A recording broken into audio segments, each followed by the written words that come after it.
बताने वाले सिंधु घाटी सभ्यता के आगे दोस्तों है क्या, आज है क्या जम्मू। तो जम्मू जो है आपका है क्या, जम्मू में क्या मिला है, मंडा। और मंडा से दोस्तों है क्या, सिंधु घाटी सभ्यता का सबसे उत्तरी स्थल है। तो सिंधु घाटी सभ्यता का सबसे उत्तरी स्थल जो है क्या है, मंडा है। और मंडा कहाँ है, जम्मू में है।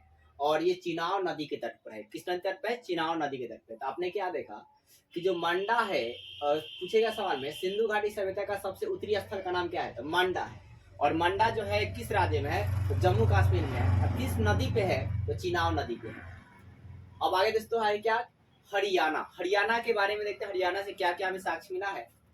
तो हरियाणा के हिसार जिला में चांदी के 2 मुकुट मिले हैं। क्या मिले हैं, चांदी के 2 मुकुट मिला है। हरियाणा के हिसार जिला से चांदी का 2 मुकुट मिला है। अब दोस्तों यूपी से क्या क्या बात पता चली है, ये तो आप पता चल गया कि जम्मू में भाई साहब क्या है, मांडा है। और मांडा जो है सिंधु घाटी सभ्यता का सबसे उत्तरी स्थल है। और ये चिनाव नदी पे है। ये पहले ही बात आपको बताए हैं पहले लेक्चर में।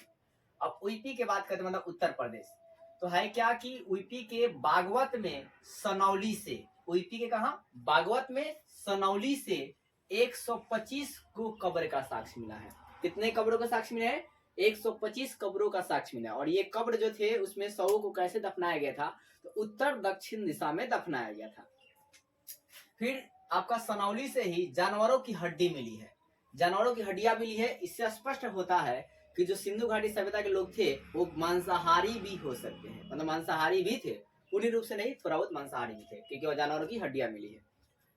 अब है दोस्तों कि मेरठ जिला में, यूपी के ही मेरठ जिला में आलमगीरपुर से, यूपी के मेरठ जिला में आलमगीरपुर से पूर्वी स्थल क्या है दोस्तों, पूर्वी स्थल इंडिया। अब तो है क्या दोस्तों कि आपका जो आलमगीरपुर है वो सिंधु घाटी सभ्यता का पूर्वी स्थल है। कहने का मतलब यह है कि सिंधु घाटी सभ्यता का पूर्वी स्थल का नाम क्या है, आलमगीरपुर है। और 21 जिला में है, तो मेरठ में। किस दिशा में दोस्तों, मेरठ के जिला में है। और ये किस नदी पे है, तो हिंदन नदी के तट पे है। तो पूछेगा आपसे क्वेश्चन में, सिंधु घाटी सभ्यता का जो आपका पूर्वी स्थल कौन सा है, आलमगीरपुर है। आलमगीरपुर किस जिला में है, मेरठ में है। मेरठ किस राज्य में है, तो उत्तर प्रदेश में है। फिर आपका आलमगीरपुर किस नदी पे है, तो हिंडन नदी के तट पर है। और इस हिंडन नदी का जो है यमुना नदी की सहायक नदी है। हिंडन नदी कौन है, तो यमुना नदी की सहायक नदी है। यानी कि इससे स्पष्ट होता है कि जो सिंधु घाटी सभ्यता का विस्तार था वो हाईएस्ट, सिंधु घाटी सभ्यता का विस्तार जो हाईएस्ट था वो यमुना नदी तक ही था, उसके आगे नहीं था। क्योंकि यमुना नदी पूरब में क्या है, तो गंगा नदी है। गंगा नदी में विस्तार जो है सिंधु घाटी सभ्यता का नहीं था। तो पेपर में आएगा ना, सिंधु घाटी सभ्यता का विस्तार किस नदी तक में नहीं था, तो गंगा नदी में नहीं था, गंगा नदी में नहीं था। गुजरात के बारे में देखते हैं। गुजरात में सर्वाधिक स्थल प्राप्त हुए हैं। गुजरात में क्या प्राप्त हुए, सर्वाधिक स्थल प्राप्त हुए हैं। फिर सुरकोटरा, धोलाबुरा और देसलपुर गुजरात के कच्छ की खाड़ी में है। तो जो आपका पूछा जाएगा सवाल में, सुरकोटरा, धोलावीरा, देसलपुर गुजरात के कहाँ है, तो कच्छ की खाड़ी में है दोस्तों। कहाँ है, गुजरात की कच्छ की खाड़ी में। और सुरकोटरा से घोड़ा का कंकाल का प्राप्त हुआ है। घोड़ा कंकाल का अवशेष कहाँ से प्राप्त हुआ है, सुरकोटरा से प्राप्त है। सुरकोटरा कहाँ है भाई, गुजरात में है। अब आगे देखिए, लोथल और सुरकोटरा में दोनों 4 दीवारी से घिरा हुआ था। लोथल और सुरकोटरा क्या था, दोनों किसे घिरा होता है, 4 दीवारी से घिरे हुए थे। फिर गुजरात का सुरकोटरा और राजस्थान की कालीबंगा, राजस्थान की कालीबंगा जो है इसका पतन का जो है भूकंप से हुआ है। किसे हुआ है, भूकंप से। मतलब जो राजस्थान का कालीबंगा है और जो गुजरात का सुरकोटरा है उसका पतन कैसे हुआ है, तो भूकंप से। भूकंप क्या दोस्तों, तो ये प्लेट टेक्टोनिक सिद्धांत पर काम करता है। जब प्लेटें टकराई होगी और कहीं भूकंप आया होगा, और ये गुजरात का जो सुरकोटरा है और आपका राजस्थान का कालीबंगा है इसका पतन हो गया होगा।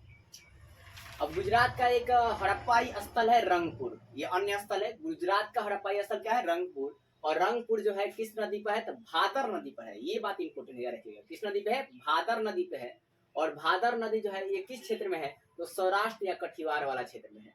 तो गुजरात का एक हड़प्पाई स्थल कौन सा है, रंगपुर है। किस नदी पर है रंगपुर, तो भादर नदी पर है। और ये किस क्षेत्र में, तो सौराष्ट्र या कठिवार वाला क्षेत्र में है।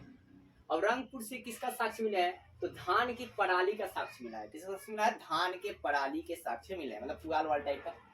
अब है दोस्तों महाराष्ट्र से क्या क्या चीजें मिली, तो है क्या कि हड़प्पा सभ्यता का सबसे दक्षिणतम स्थल कौन सा है, दैमाबाद है। और दैमाबाद कहाँ है, तो महाराष्ट्र में है।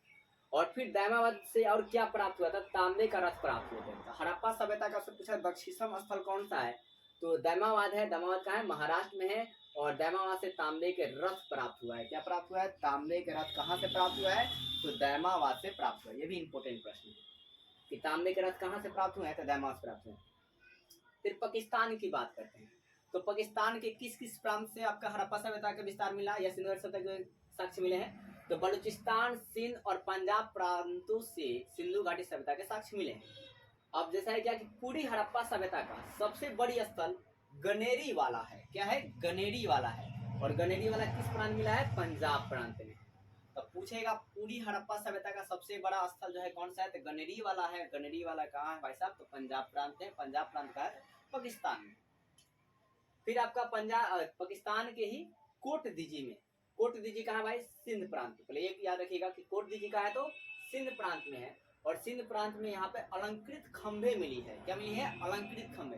तो आपसे पूछा जाएगा कि अलंकृत खंभे का साक्ष्य कहाँ से मिला है? तो कोट दीजी से मिला है। फिर दूसरा क्वेश्चन हो गया कोट दीजी किस प्रांत में है? तो सिंध प्रांत में है, पाकिस्तान के।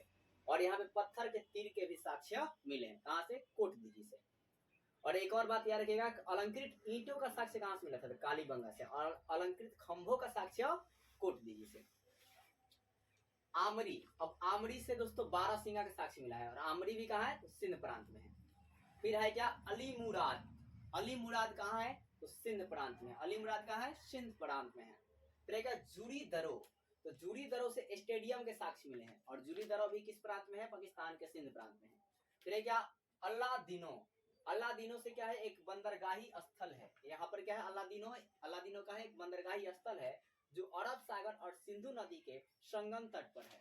तो आपका अल्लादीनो क्या है? बंदरगाही स्थल है जो क्या है? अरब सागर और सिंधु नदी के संगम के तट पर है। फिर है क्या? नौसारो। तो नौसारो जो है ये आपका बलूचिस्तान प्रांत में मिला है। और इसे यहाँ इसे किस चीज का साक्ष्य मिला है? तो सिंदूर का साक्ष्य मिला है। किस चीज का मिला है? सिंदूर का साक्ष्य मिला है। अगर आपको वीडियो अच्छी लगे तो प्लीज वीडियो को लाइक कीजिए, सब्सक्राइब कीजिए और ज्यादा शेयर कीजिए।